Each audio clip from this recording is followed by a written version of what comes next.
नमस्ते दोस्तों, छोटा से नाच गीत लाए चल के लाइव सब्सक्राइब कमेंट बॉक्स में ज़रूर बताएं मेरे गाना कैसे लगा। मेरे वीडियो फुल देखिए, आगे बढ़ाएं।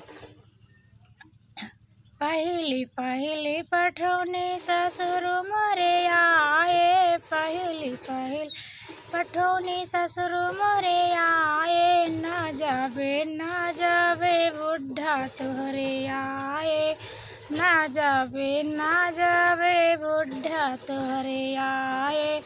ना जावे बिना झुलनी के गवनवा, ना जावे बिना झुलनी के गवनवा। दूसर पठौनी जियठ मोरे आए, दूसरा पठौनी जियठ मोरे आए। ना जावे जेठऊ तुहरे आए, ना जावे जेठऊ तुहरे आए। ना जावे बिना झुलनी के गवनवा। तीसर पठौनी देवर मोरे आए, तीसर पठौनी देवर मोरे आए। ना जावे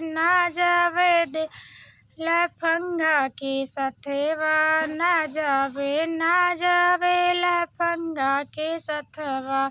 ना जावे बिना झुलनी के गवनवा। चौथी पठौनी पिया मोरे आए, चौथी पठौनी पिया मोरे आए। चली जावे बिना झुलनी के गवनवा, चली जावे बिना झुलनी के गवनवा।